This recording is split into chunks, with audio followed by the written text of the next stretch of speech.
الحبيب علوي مقدم الثاني الحبيب عبد الرحمن محمد سقاف الشيخ البر بن سالم وأخي أقل ثم إلى يوسف بن عبد الحسني وإلى حبيب عمر بن عبد الرحمن العطار الشيخ علي بن عبد الله بارس ثم إلى الحبيب عبد الله بن علي الحداد وإلى حبيب علي بن محمد الحبشي وإلى أولاده خصوصا إلى حبيب أنيس الوي الحبشي وما إلى حبيب أحمد بن أبي الحبشي وإلى حبيب عبد الله محمد بن شهاب الدين وإلى حبيب حسن بن سالم ابن الحبيب عبد الله بن الفاتح ثم إلى الحبيب محمد بن علي المالكي ثم إلى الحبيب محمد بن سالم بن حفيظ وإلى ربيع المشهور محمد بن سالم بن حفيظ سيدي ثم إلى الحبيب الكتب عبد القادر وأحمد سقاف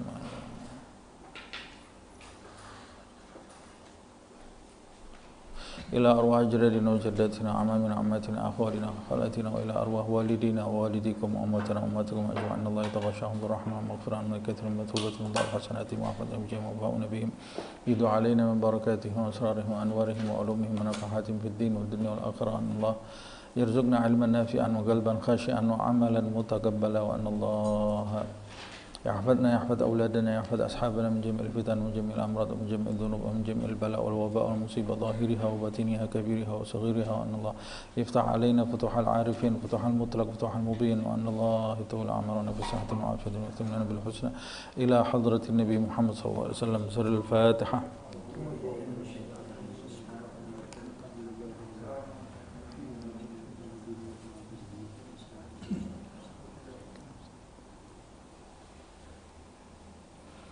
Bismillahirrahmanirrahim. Alhamdulillahirabbil alamin. Allahumma shalli wa sallim ala sayyidina Muhammad wa ala ali sayyidina Muhammad. Nawaitu at-ta'allum wa ta'lim wa an-naf'a wal intifa' wa at-tadhakkur wa at-tadhkir wal ifadah wal istifadah wal hath ala at-tamassuk fi kitabillah wa sunnati Rasulillah sallallahu alaihi wasallam wa ibtigha'a mardatihi wa thawabihi wa qurbihi. Kita lanjutkan kajian An-Nasaih Ad-Diniyah karya Al-Imam Abdullah bin Alawi Al-Haddad. Pada pertemuan yang lalu kita masuk ke bab baru yaitu masalah zikir dan kita sudah sama-sama membahas keutamaan zikir menurut Al-Quran dan sabda atau hadis Nabi Muhammad sallallahu alaihi wasallam. Di antaranya dijelaskan manfaat zikir dalam ayat fadhkuruni adzkurkum. Ingatlah, sebutlah aku, kata Allah Subhanahu wa taala, maka aku Allah Subhanahu wa taala akan menyebut kalian. Kemudian di dalam hadis juga disebutkan matsalul ladzi yadhkurullah wal ladzi la yadhkur matsalul hayyi wal mayyiti. Perumpamaan perbedaan orang yang berzikir dengan orang yang tidak berzikir seperti perbedaan orang yang hidup dan orang yang mati. Wa mathalu syajaratil khadra'i baina syajar al-yabis, atau juga seperti perumpamaannya seperti pohon yang hijau di antara pohon yang kering. Wa dzakirullah fil ghafilin kal mugatil bainal farin. Sedangkan orang yang berzikir di tengah-tengah orang yang lalai, perumpamaannya seperti orang yang berperang, orang yang berperang berjiwa kesatria gitu ya, yang berperang di antara orang-orang pengecut yang lari meninggalkan medan perang. Farin itu orang yang lari dari medan perang.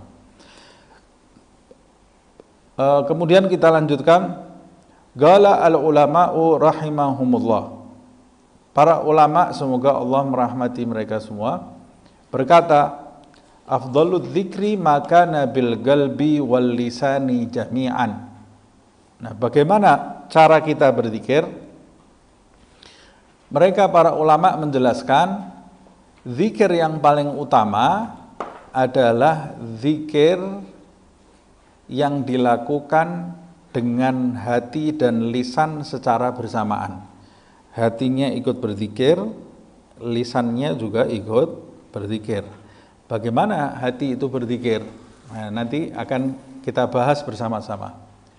Wa dzikrul qalbi ala infiradihi afdalu min dzikril lisan ala infiradihi. Yang paling utama adalah zikir hati disertai dengan zikir lisan. Jadi dia tidak mengatakan zikir lisan disertai dengan hati. Karena zikir itu hatinya berzikir, lisannya juga ikut berzikir. Sedangkan kalau dipilih salah satu, kalau kita diperintahkan memilih salah satu, zikir dengan lisan saja atau zikir dengan hati saja. Mereka mengatakan zikrul qalbi ala infiradihi, sedangkan zikir dengan hati saja, infirad dengan hati saja, afdal min zikril lisan ala infiradihi, lebih utama daripada berzikir hanya dengan lisan saja. Mana yang lebih utama? Saya berzikir dengan hati saja atau berzikir dengan lisan saja? Dengan hati saja itu lebih utama daripada berzikir cuma dengan lisan saja. Tapi yang paling utama adalah berzikir dengan hati dan juga dengan lisan. Qultu wa ma'na zikrul qalb. Nah, ini dijelaskan. Menurutku, kata Imam Ghazali, makna dari zikrul qalb itu bagaimana? Zikir hati itu seperti apa sih? Kalau zikir lisan jelas kita mengucapkannya, selesai. Tapi apa yang dimaksud dengan zikrul qalb? Zikrul qalb itu menurut Imam Abdullah bin Alawi al-Haddad, saya suka kebawa Minhaj jadi ngomongnya suka Imam Ghazali terus ini ya. Menurut Habib Abdullah bin Alawi al-Haddad, antakuna suratul dzikri al-jari 'alal lisan hadiratan fihi wa jariyatan 'alaihi. Lihat. Menurut Habib Abdullah bin al-Haddad, zikrul qalb itu adalah antakuna suratul dzikri, gambaran zikir al-jari 'alal lisan, yang mengalir di lisan, gambaran zikir yang terucap di lisan, hadiratan fihi, hadir gambaran zikirnya itu, la ilaha illallah, gambaran zikirnya itu yang terucap itu hadir di dalam hati, wajariyatan alaihi, dan mengalir juga di hati, artinya terucapkan juga di hati. Jadi lisannya la ilaha illallah, hatinya juga mengucapkan la ilaha illallah, tapi di dalam hati. Nah, itu makna dari zikrul qalb menurut Habib Abdullah bin al-Haddad.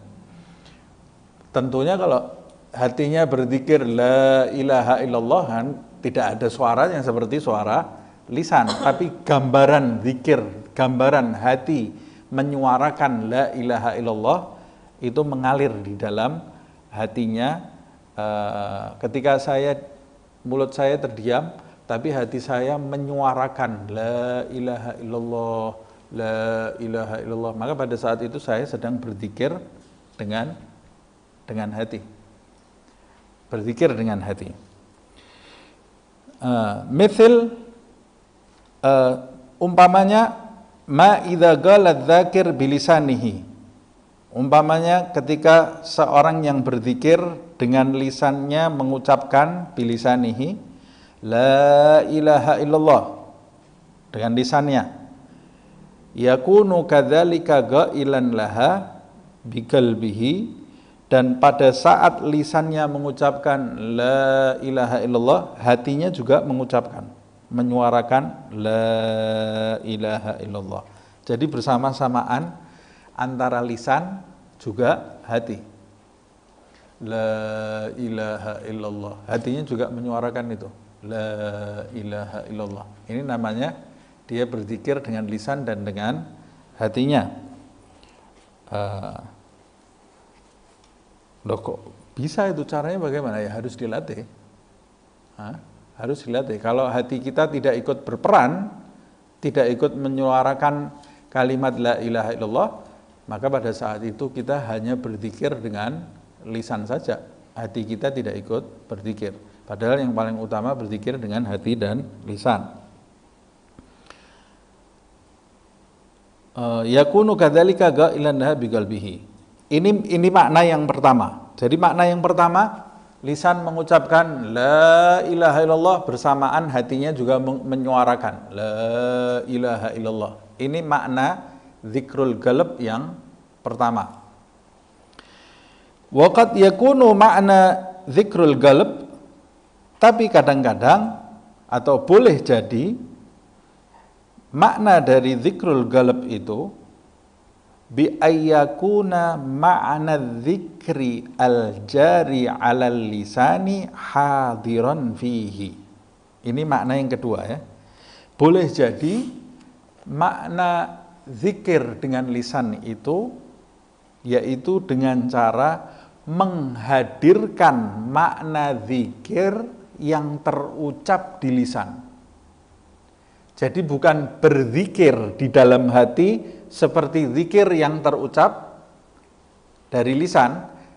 Kalau jadi makna zikir dengan hati yang pertama, lisannya berzikir la ilaha illallah, hatinya juga menyuarakan zikir la ilaha illallah. Nah, makna zikir dengan hati yang kedua, makna zikir hati yang kedua, lisannya mengucapkan la ilaha illallah, hatinya menghadirkan maknanya la ilaha illallah. La ilaha illallah itu maknanya apa? Jadi hatinya tidak ikut berzikir la ilaha illallah, tapi hatinya menghadirkan makna dari apa yang dia ucapkan. Ini lebih susah lagi nih ya. Lebih mudah yang pertama. Dan untuk mencapai yang kedua ini ya kita harus membiasakan yang pertama. Kalau yang pertama saja menyuarakan la ilaha illallah di dalam hati kita belum pernah melakukan itu, bagaimana kita mau menghadirkan maknanya la ilaha illallah? Lebih susah lagi. Lebih susah di dalam hati itu ya. Mithil ayyaqula bilisanihi, umpamanya seperti ketika lisannya mengucapkan la ilaha illallah, ini seperti yang saya jelaskan tadi, wa yakunu ma'na hadhil kalimah asyarifah, dan makna kalimat yang mulia itu alladzi huwa infiradi, yaitu apa maknanya la ilaha illallah? Infiradul haq bil ilahiyah, keesaan Allah Subhanahu wa taala dalam ketuhanannya.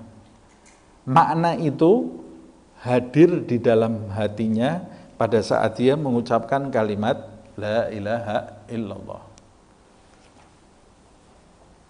Ini lebih susah lagi nih ya. Jadi kalau kita mengucapkan subhanallah, kemudian kita subhanallah, subhanallah, hati kita juga ikut subhanallah, subhanallah. Ini berarti kamu berzikir dengan lisan dan dengan hati menggunakan metode yang pertama tadi. Metode yang kedua kata Habib Abdul Haddad, lisanmu mengucapkan subhanallah, subhanallah, hatimu menghadirkan makna subhanallah itu. Maha suci Allah, Allah Subhanahu wa taala suci dari sekutunya, suci dari persekutuan, suci dari sifat-sifat yang rendah, suci dari sifat-sifat yang menodai kesuciannya, dan semua makna-makna dari tanzih atau tasbih itu hadir di dalam hatinya saat dia mengucapkan kalimat tasbih. Begitu juga ketika dia bertahmid atau ketika dia bertahlil, bertakbir atau bersolawat kepada Nabi Muhammad SAW, makna dari solawatnya itu hadir di dalam hatinya. Nah, ini di dalam kitab yang lain, Al-Imam Abdullah bin Al-Haddad sendiri menjelaskan mengenai hadirnya hati di dalam berzikir itu ada beberapa tingkatannya. Kalau tidak salah kitabnya yang berjudul Ithafus Sa'il, itu luar biasa itu kitabnya. Kitabnya tidak begitu tebal, tapi diantaranya dia membahas makna tingkatan seseorang dalam menghadirkan zikir di dalam hati itu. Nah, dia sendiri mengkategorikan cara zikir yang pertama itu tahap awal seseorang mau mulai menghadirkan zikir di dalam hati. Jadi tahap awal menggunakan cara yang pertama tadi. Cuma sekedar menghadirkan, menyuarakan la ilaha illallah dengan hatinya. Sedangkan yang kedua, cara yang kedua yang menghadirkan makna itu menurut beliau sudah tahap yang berikutnya. Kalau pemula tidak bisa kita mau menghadirkan makna itu. Terlalu sulit buat kita menghadirkan makna dari apa yang kita ucapkan.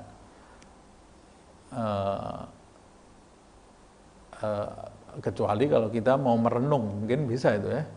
Tapi kalau mau berzikir umpamanya subhanallah 33 kali habis sholat sambil menghadirkan makna, tidak selesai-selesai kita menghadirkan makna ini. Kalau kita mau merenung sendiri silakan menghadirkan makna itu di dalam hati. Nah, sementara ini bagaimana caranya saya supaya menghadirkan zikir? Gunakan metode yang pertama itu yang dijelaskan oleh Al-Imam Abdullah bin Al-Haddad, yaitu apa yang kita ucapkan juga diucapkan oleh hati kita. Nah, kalau kita menuntun, jadi seperti menuntun, mentalkin hati kita untuk ikut mengucapkan apa yang kita ucapkan. Kalau kita fokus terus, nanti hati kita ini bisa ikut berzikir bersama lisan kita. Nah, ini beliau mengatakan, qala hujjatul Islam rahimahullah. Nah, ini tadi disebut namanya keluar nih Imam Ghazali ya. Hujjatul Islam rahimahullah. Semoga Allah merahmati beliau. Imam Al-Ghazali mengatakan, "Adz-dzikru ala arba'i maratib." Zikir itu ada 4 tingkatan.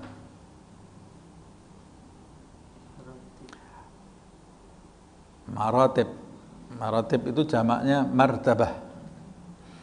Al-ula, tingkatan yang pertama, zikrul lisan faqat. Zikir, tingkatan yang pertama, orang berzikir kelas pertama itu lisannya, sekedar lisannya berzikir. Orang yang lisannya berzikir, ini berarti dia baru berada di tingkatan pertama zikir. Nanti kita lihat kita di tingkatan keberapa ini. Jangan-jangan tingkatan pertama aja enggak kita ya. Kalau lisan kita malas berzikir berarti tingkatan pertama saja kita enggak masuk. Kalau kita lisannya tidak pernah berzikir berarti kita tergolong orang yang lalai. Naudzubillah. Jangan sampai yang pertama aja enggak masuk ya. Watsaniyah, yang kedua, zikrul qalbi ma'al lisan takallufan. Zikir hati disertai lisan takallufan dengan paksaan.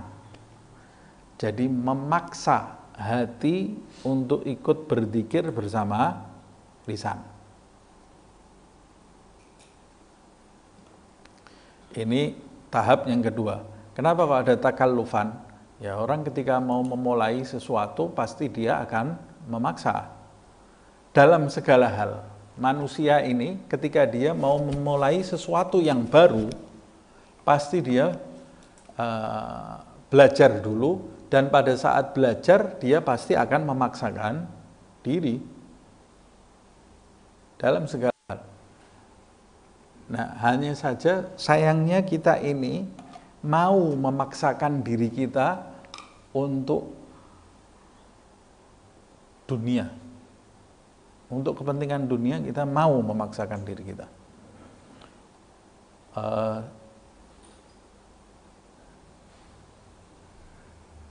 Maksudnya untuk dunia ini untuk kepentingan duniawi.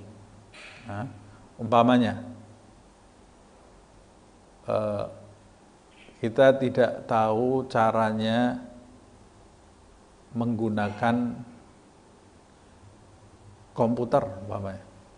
Tidak bisa ngetik pakai komputer itu kan, Pertama orang mencoba ngetik pakai komputer kan pasti dia nyari itu. Huruf R-nya di mana, huruf B-nya di mana. Tapi karena dia punya kepentingan di situ, walaupun dia kesulitan, dia memaksakan diri. Sampai lama-lama dia tidak lihat sudah jalan sendiri nih, jarinya seperti punya mata. Jari ini seperti punya mata. Pernah lihat orang kalau nulis SMS itu, ada yang sampai cepat. Itu dia tidak sadar, jarinya itu sudah jalan sendiri. Dia tahu tempatnya R di mana, tempatnya D. Pertama kali dia pakai HP, dia nyari satu baris bisa berapa menit itu dia nyari hurufnya. Tapi lama-lama ketika dia setiap hari menggunakan itu, lama-lama ini kadang-kadang kalau saya sendiri aja ngirim pesan gitu, saya ketik gitu, selesai habis itu saya, loh ini kok saya enggak pakai lihat tadi, nulis ini, jari saya jalan sendiri, sudah bisa ngirim, nulis sendiri. Subhanallah, ini jari bersama otak saya ini ikut ngetik barengan ini ya. Ikut ngetik barengan. Ini jari ini seperti punya mata, jalan sendiri sudah. Sama juga orang yang pertama kali belajar naik sepeda, belajar naik motor, belajar naik mobil. Pertama dia, orang kalau lihat, oh, mobil. Coba kamu bayangkan, mobil ini satu megang setir, satu kakinya ada dua, kalau zaman dulu manual 3, kopling, rem, gas. Sekarang sudah gampang ini, rem sama kopling aja itu sudah, rem sama gas. Terus di sebelah sini ada persnelengnya, ada ratingnya, ada wiper di sini. Terus buat lampu dekat, lampu jauh. Terus kalau jalan, kadang-kadang nanti motor ada di kanan, ada di kiri, ada jalan, ada yang berlubang. Itu semua kita lakukan bersamaan. Pertama kali kita nyetir, yaitu satu-satu. Waktu pertama kali kita nyetir kan kita tahu sendiri, jalan mau pindah persneleng, lihat sini, depan kita tinggalkan ini ya, 1 apa 2 ini ya. Tapi setelah terbiasa, jalan sendiri nih, jalan sendirinya. Nah, sama seperti itu sebetulnya. Karena kita tidak pernah mentalkin hati kita saat kita berzikir. Bukan tidak pernah lagi, mungkin tidak ada niatan mentalkin hati kita sendiri, mengikut sertakan hati kita di dalam hidup. Jadi ya sudah, tambah terus umur kita, ya kita tidak pernah mencicipi rasanya hati yang hadir dalam berzikir. Padahal ini nanti dijelaskan oleh Imam Ghazali. Kalau kita tidak pernah memaksa, tidak pernah merasakan sulitnya mengikut sertakan hati dalam berzikir, maka kita kalau berzikir dengan lisan, maka kita ya sudah sampai mati kita di peringkat martabat pertama saja, kita tidak pernah naik peringkat kita ya. Jadi kalau mau naik martabat kedua harus takallufan. Lihat ini yang perlu digarisbawahi ini ya. Takalluf itu artinya maksa. Namanya maksa. Kalau sudah ada kata-kata memaksa, itu berarti tidak terjadi dengan pasrah. Harus kita merasakan kesulitan. Harus ada perang di situ. Takallufan. Nah, kalau tidak pernah merasakan ini, ya di peringkat pertama terus kita ya.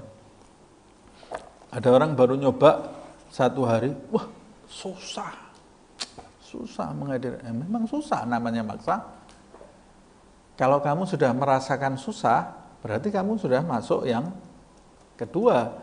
Tinggal kamu bisa continue atau enggak. Kalau kamu enggak continue, ya turun peringkat, kamu balik di martabat yang pertama atau bahkan yang pertama saja enggak. Jadi meninggalkan zikir. Naudzubillah min dzalik. Kemudian watsalitsa. Peringkat yang ketiga, zikrul qalb tab'an wa huduruhu ma'al lisan min ghairi takallufin. Ya, peringkat yang ketiga, zikir hati yang sudah menjadi tabiat, artinya sudah terbiasa gitu ya. Wa huduruhu, dan hadirnya hati itu ma'al lisan, bersamaan dengan lisan, min ghairi takallufin, tanpa terpaksa lagi, tapi sudah menjadi kebiasaan. Sama contohnya seperti kita waktu mengendarai mobil ketika sudah lancar tadi. Pertama kali maksa, waktu maksa itu saya jalan dari mungkin cuma 3 km, turun dari mobil pijet langsung, kenceng semua ini, tangannya ini harus maksa, matanya tegang gitu kan, namanya juga maksa. Tapi ketika sudah lancar, sudah jalan sendiri, tangan ini jalan sendiri, mata ini jalan sendiri, yang ini megang bisa rating ke kanan, ngerubah persneling, mencet rem, mencet gas, semuanya bisa satu waktu min ghairi takallufin, sudah tanpa memaksa lagi, karena sudah jadi tabiat, sudah kebiasaan kok, dipakai terus setiap hari itu. Nah sama seperti itu, zikir ketika kita paksa terus hari pertama, hari kedua, hari ketiga, hari keempat, hari kelima, terus 40 hari kita maksa, nanti mulai setelah itu mulai mudah, mulai terbiasa, sampai lama-lama otomatis. Begitu lisan saya zikir, hati saya zikir. Saya la ilaha illallah, hatinya ini langsung sama seperti tangan, mata waktu nyetir tadi, langsung hatinya ini ikut bersuara bersamaan dengan lisan saya ketika bersuara. Ini tahap ketiga. Nah tahap ketiga ini kan berarti ada 2 tahap. Tahap yang pertama hati bersuara seperti lisan, atau tingkat yang keduanya di tahap ketiga ini hatinya menghadirkan makna dari apa yang saya ucapkan, seperti yang disebutkan oleh Habib Abdullah bin Alawi Al-Haddad. Kemudian warabi'ah, tahap yang keempat, istila'ul madhkur 'alal qalbi wastighraqihi bihi. Wah, ini martabatnya ini sudah manfaat ini ya. Sudah seperti manfaat, sudah seperti dapat manfaat dari zikir ini. Sebetulnya martabat ketiga itu manfaat juga dari martabat kedua yang dijalankan terus. Ketika martabat kedua itu memaksakan, manfaatnya dari dia memaksakan itu apa? Zikirnya itu jadi kebiasaan. Berarti dia ketika dia mendapatkan manfaat dari martabat kedua, saat itu dia naik ke peringkat ketiga. Apa peringkat ketiganya? Zikir itu jadi kebiasaan. Nah ketika zikir itu terus menerus terbiasa di dalam hatinya, maka nanti lambat laun dan hadirnya, ini kan ada hudurihi ma'al lisan, hadir, hatinya ini sadar saat berzikir itu nanti lambat laun zikir ini, kehadiran zikir ini akan menguasai dirinya. Jadi naik ke peringkat keempat. Peringkat keempat apa? Al-madhkur, yang diingat atau yang disebut. Siapa yang disebut? Saat kita berzikir yang kita sebut siapa? Allah. Al-madhkur, yang disebut, istila'ul madhkur, dominasi zat yang disebut saat berzikir itu, mendominasi. Jadi Allah akan mendominasi hati pezikir itu. Allah menguasai hatinya.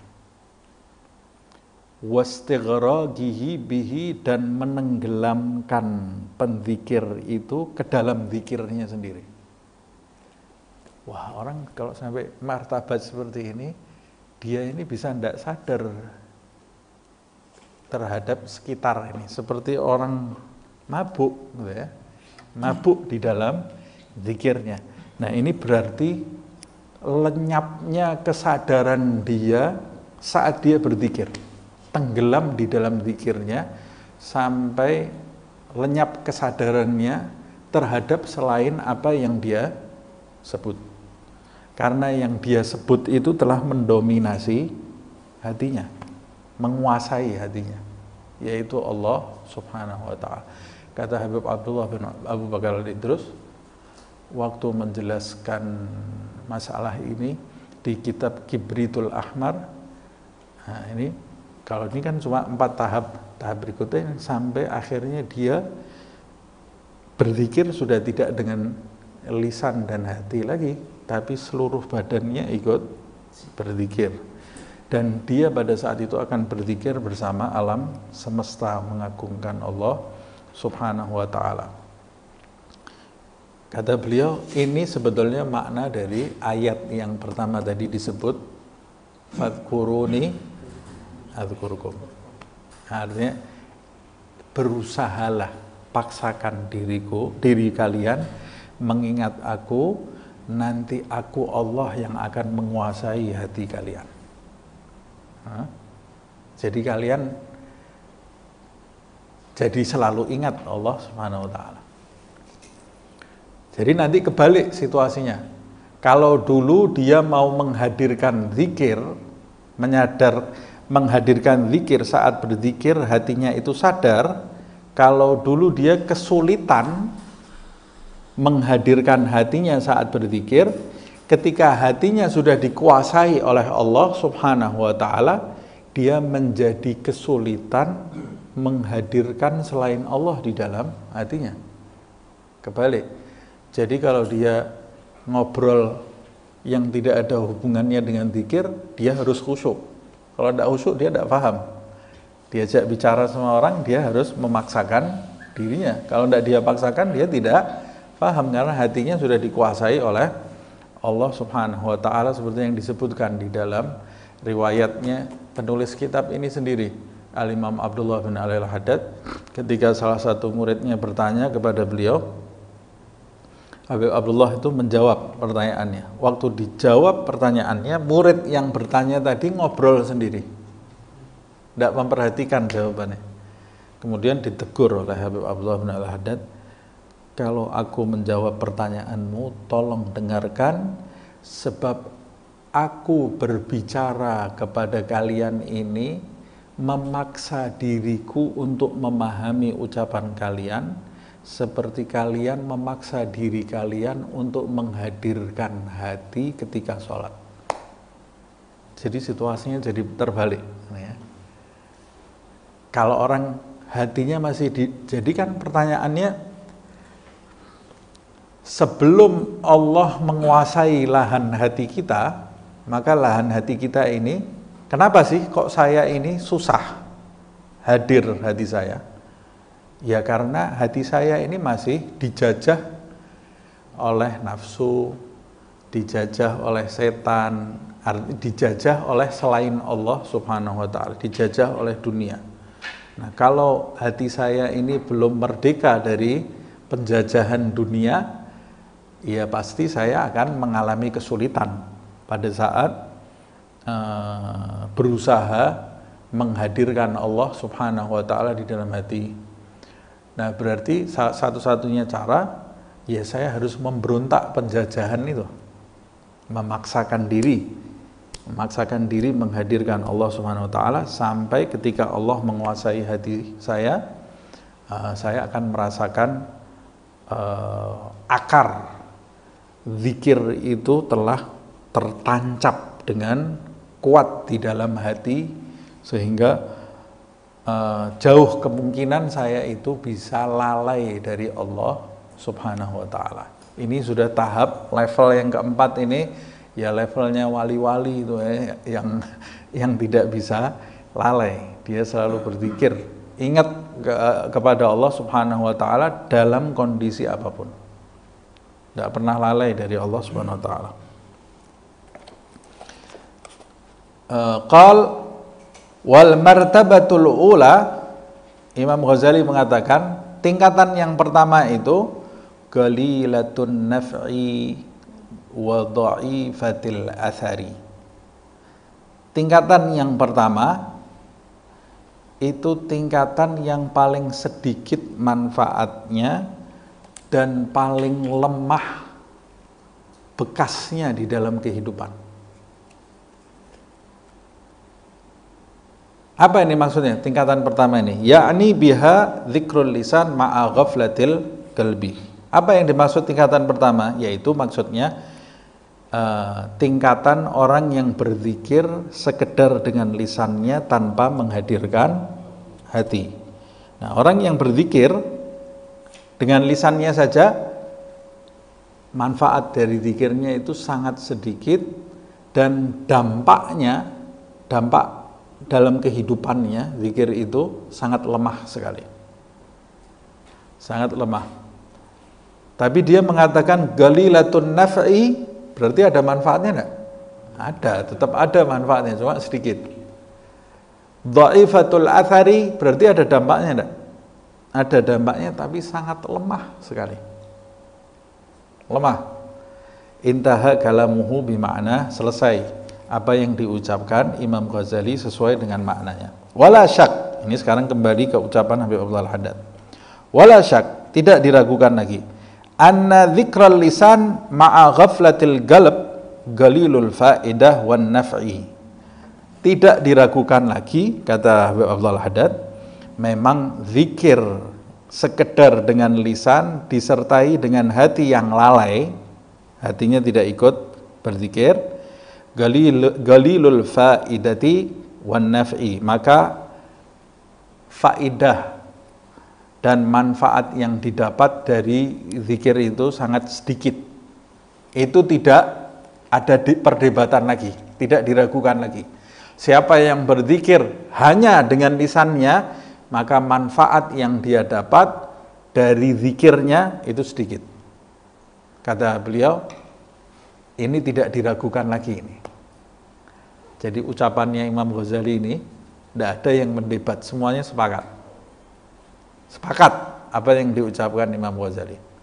Walakin, tapi, ada tapinya kata Habib Abdul Haddad. Walakinnahu khairun min tarkidz dzikri ra'san. Walaupun sedikit manfaatnya, kata Habib Abdul Haddad, tapi masih lebih baik daripada meninggalkan zikir secara total. Lisannya tidak zikir, hatinya tidak zikir. Lihat ini Habib Abdul Haddad ini ya, ini bedanya salaf ini ya. Habib Abdul Haddad bilang, kalau Imam Ghazali bilang zikir dengan lisan itu tahap yang paling rendah, manfaatnya sedikit. Tapi Habib Abdul Haddad dia mengatakan betul yang diucapkan Imam Ghazali, manfaatnya sedikit. Tapi walaupun sedikit, ahsan, masih lebih baik daripada tidak zikir sama sekali. Ini kenapa diucapkan seperti ini oleh Habib Abdul Haddad? Supaya kemudian orang tidak patah semangat. Kalau beliau tidak mengatakan hal seperti ini, setan ini bisa masuk. Wah, daripada manfaatnya sedikit, sudah susah. Zikir pakai hati, ini disertai hati, harus pakai menghadirkan hati, susah, orang awam.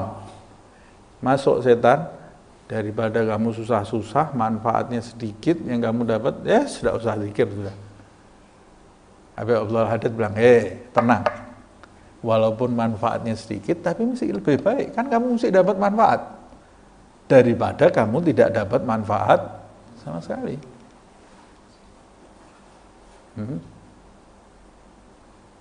Ini subhanallah ya. Makanya kita ini kalau baca kitabnya Abdul Haddad ini seakan-akan beliau hadir bersama kita. Gila li ba'dil arifin, disebutkan atau ditanyakan kepada sebagian orang yang arif. Sebagian orang bertanya kepada orang arif billah, orang yang mengenal Allah Subhanahu wa taala. Inna lanadhkurullah wa la najidu huduran. Jadi dia punya problem. Kita ini zikir setiap hari, kata dia. Tapi kita tidak pernah hadir di dalam hati kita saat kita berzikir. Tapi kita zikir loh, setiap hari zikir. Pagi baca Wirdul Latif, baca Yasin, baca Wirid Sakron, baca Wirdun Nawawi, Zuhur baca Wirid Asar, baca Wirid Hizbul Bahar, Maghrib saya baca Ratibul Haddad, Ratibul Atos. Tapi tidak pernah saya menghadirkan hati. Ya sudah, yang penting saya ini baca saja, ini sudah khair kabir ya. Baca itu sudah top, luar biasa. Ada orang sekarang tidak ninggalkan zikir. Wah, luar biasa. Cuma saya tidak pernah menghadirkan hati, kata dia. Apa jawab orang arif billah itu? Fagal ihmadullah. Oh, kamu baca zikir, tapi tidak pernah hadir loh hatinya. Cuma zikir lisan saya saja. Pokoknya bismillahirrahmanirrahim, bismillahirrahmanirrahim, Allahumma inni ahtatu billahi ta'ala masyaallah. Hati saya tidak pernah hadir loh.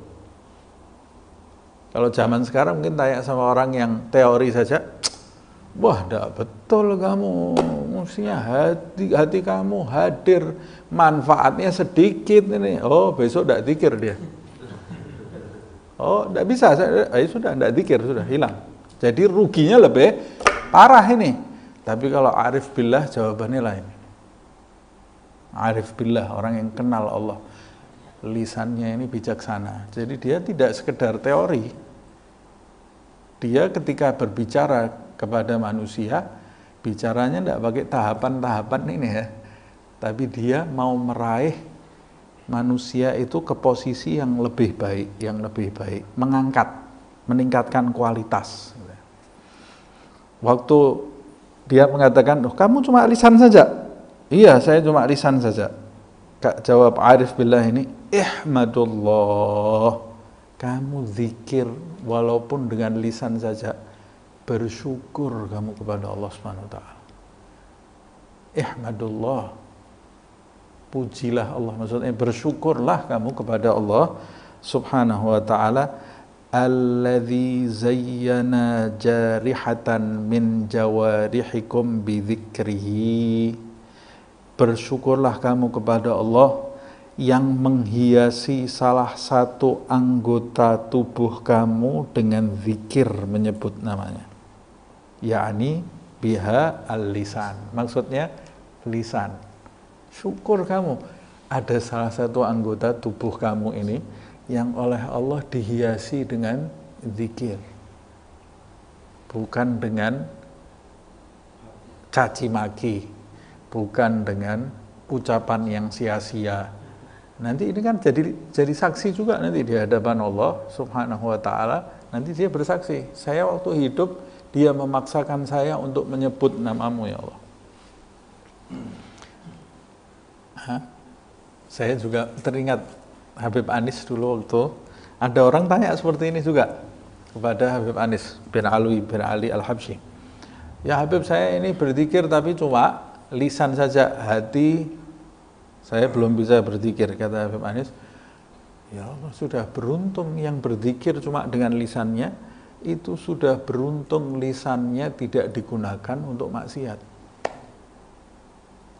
Orang yang rajin berzikir berarti dia menghalangi lisannya untuk mengucapkan kata-kata maksiat atau kata-kata yang tidak ada manfaatnya. Ya, itu sudah beruntung.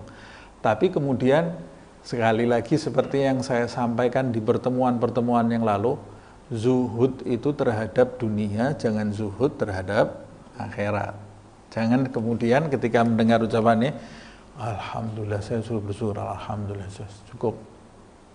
Tidak mau naik lagi, tidak mau tambah. Untuk urusan akhirat tidak mau tambah. Untuk urusan dunia, tambah, terus cari yang istimewa, cari yang banyak. Untuk urusan akhirat, segini sudah cukup. Loh, kebalik kamu.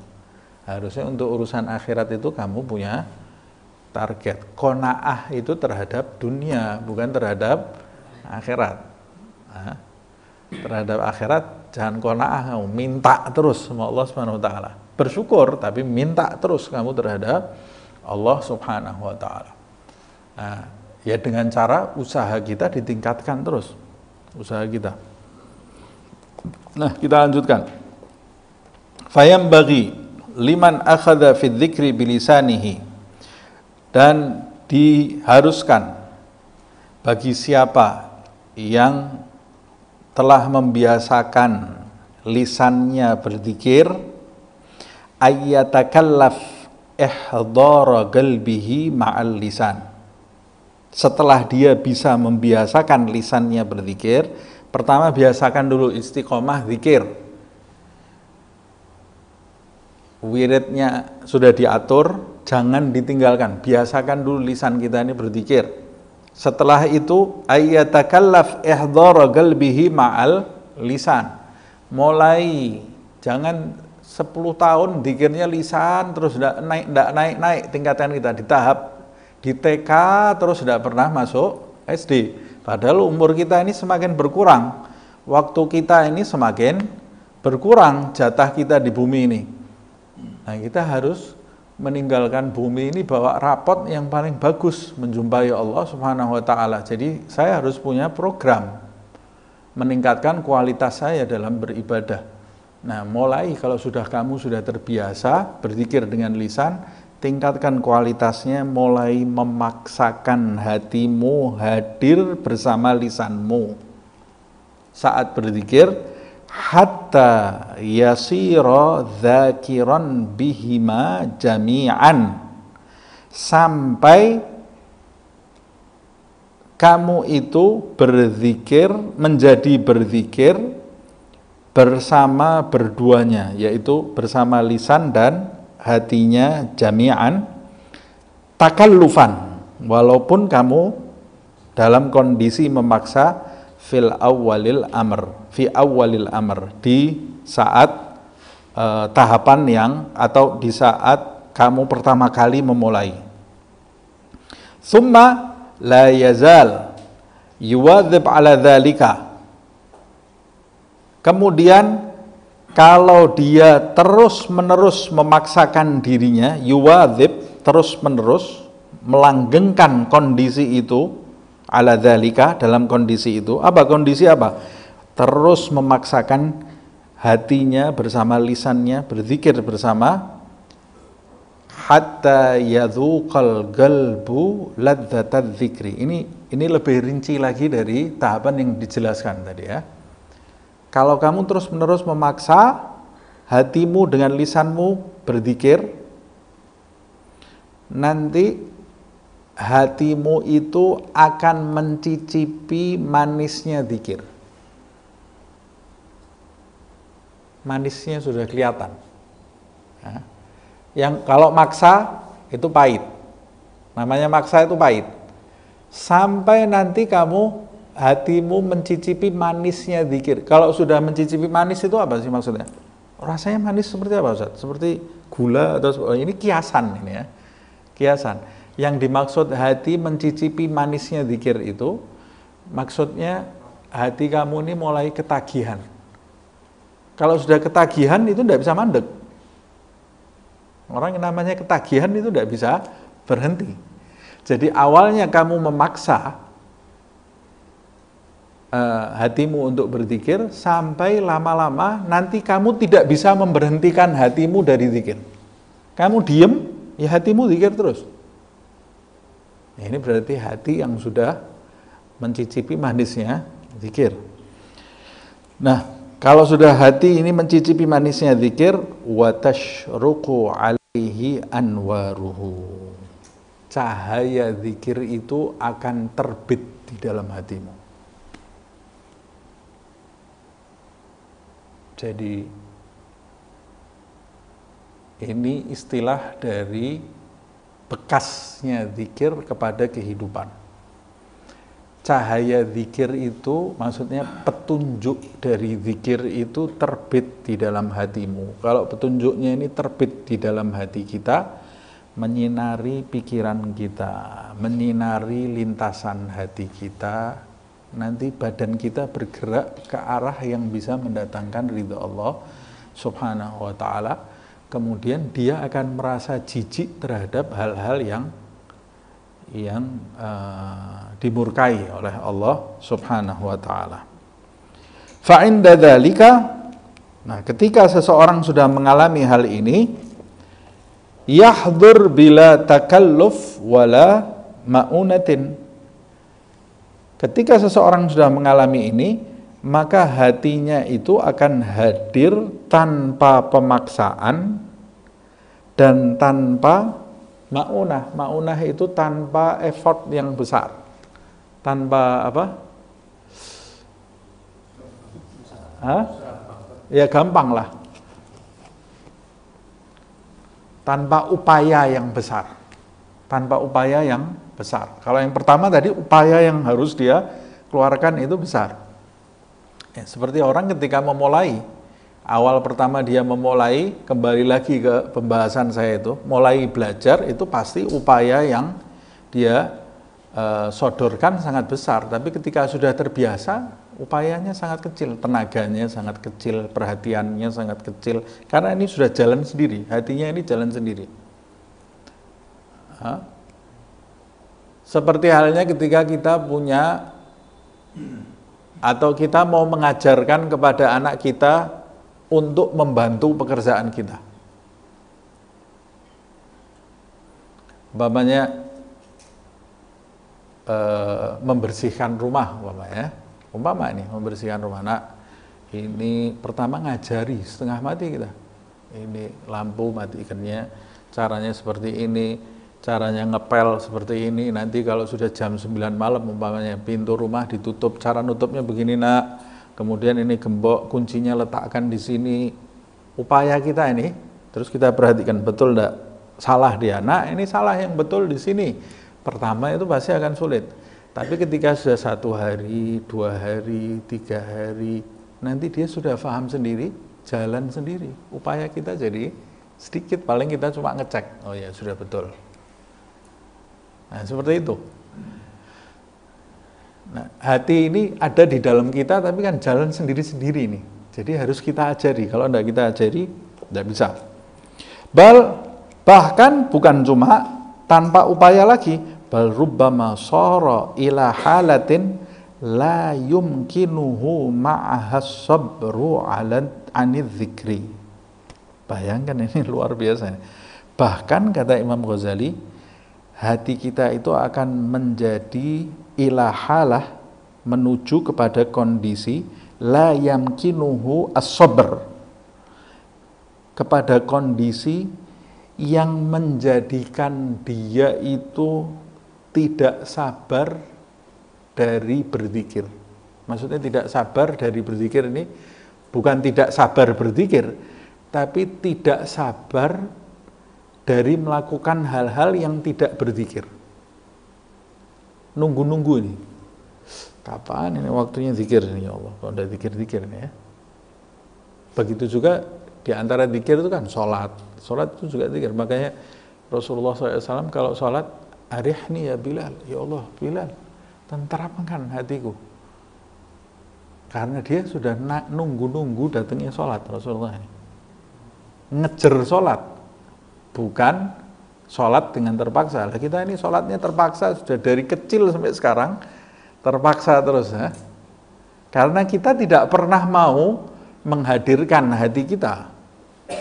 Di saat kita melakukan sholat. Sholat itu di dalamnya ada zikir. Sholat itu bagian dari zikir.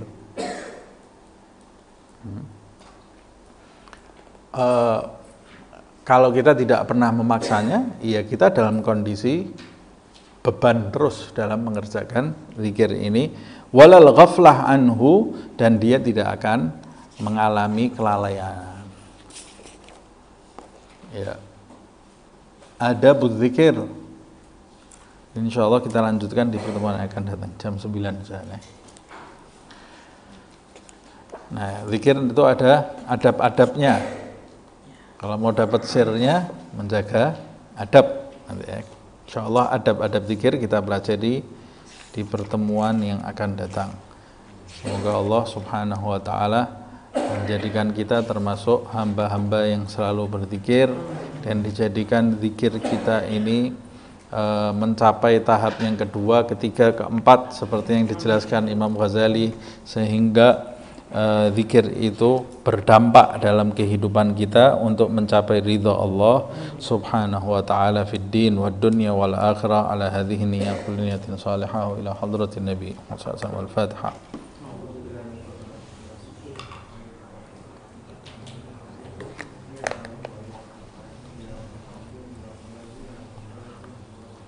يا ربنا اعترفنا بأننا اقترفنا على لظى أشرفنا، فتب علينا توبة تغسل لكل حوبة، واستر لنا العورات وآمن الروعات، واغفر لوالدينا ومولودينا والأهل والإخوان وسائر الخلان وكل ذي محبة أو جيرة أو صحبة والمسلمين أجمع آمين. ربي اسمع فضلا وجودا منا لا باكتساب منا بالمصطفى الرسول نحظى بكل سول بالمصطفى الرسول نحظى بكل سول بالمصطفى الرسول نحظى بكل سول صلى وسلم ربي عليه عد الحب وآله والصحب عداد طش الصحب والحمد للإله في البدء والتناهي. سبحانك اللهم وبحمدك أشهد أن لا إله إلا أنت أستغفرك وأتوب إليك. سبحان ربك رب العزة عما يصفون وسلام على المرسلين والحمد لله رب العالمين والعفو منكم.